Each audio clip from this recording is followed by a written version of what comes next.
Hello hi నమస్తే. ప్రతి ఒక్కరూ మన భారతదేశ చట్టాల గురించి అవగాహన కలిగి ఉండాలన్న సదుద్దేశంతో ఈ వీడియోలు చేస్తున్నాను.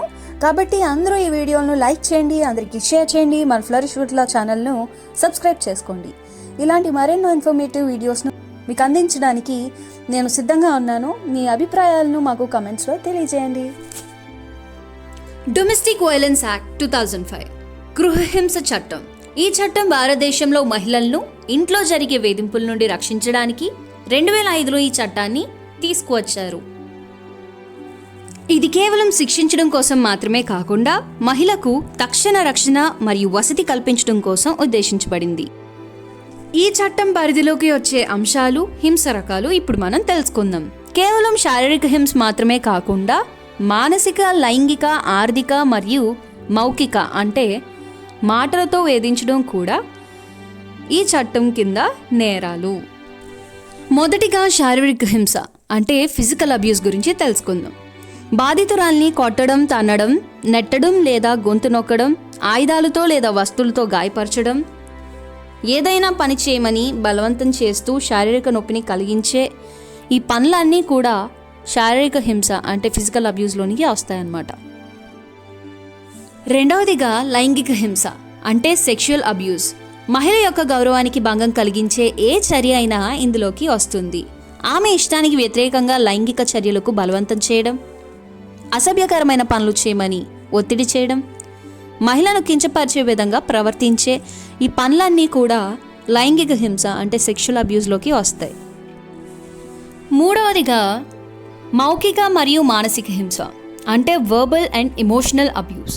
గాయాలు బయట కనిపించవు కానీ ఇవి మనసును తీవ్రంగా దెబ్బతీస్తాయి. ఇందులో మొదటిగా తిట్టడం, అసభ్య పదజాలంతో దూషించడం, రెండవది కించపరచడం అంటే సంతానం కలగలేదని లేదా ఆడపిల్లలు పుట్టారని నువ్వెందుకు పనికిరావని నిందించడం, మూడవది అనుమానించడం అంటే ఆమె ప్రవర్తనను లేదా క్యారెక్టర్ను తప్పుగా మాట్లాడడం, నాలుగవది బెదిరించడం, చంపేస్తామని లేదా పుట్టింటికి పంపేస్తామని భయపెట్టడం, ఐదవది ఒంటరిని చేయడం అంటే పుట్టింటి వారితో లేదా స్నేహితులతో మాట్లాడకుండా ఆంక్షలు విధించడం. ఇవన్నీ కూడా మౌఖిక మరియు మానసిక హింస అంటే వర్బల్ అండ్ ఎమోషనల్ అబ్యూస్లోకి వస్తాయి. నాలుగవది ఆర్థిక హింస అంటే ఎకనామిక్ అబ్యూస్. మహిళను ఆర్థికంగా ఇబ్బంది పెట్టడం ద్వారా ఆమెను అదుపులో ఉంచుకోవాలని చూడటం. ఇందులో మొదటిగా డబ్బులు ఇవ్వకపోవడం, ఇల్లు గడవడానికి, పిల్లల ఫీజులకు లేదా వైద్య ఖర్చులకు అవసరమైన డబ్బును నిరాకరించడం, రెండవది ఆస్తిని లాక్కోవడం అంటే నగలను, స్త్రీధనం లేదా సంపాదనను బలవంతంగా తీసుకోవడం, ఆమెను సంపాదించకుండా అడ్డుకోవడం లేదా ఆమె జీతాన్ని తనే తీసుకోవడం. ఇవన్నీ కూడా ఆర్థిక హింసలోనికే వస్తాయి. ఇవి మాత్రమే కాకుండా చట్టం దృష్టిలో ఇవి కూడా గృహహింసే. కట్న వేధింపులు, అదనపు కట్నం తేవాలని వేధించడం, పిల్లలను దూరం చేయడం, పిల్లలను చూపిస్తామని లేదా తీసుకుంటామని భయపెట్టడం, ఇవన్నీ కూడా గృహహింసే.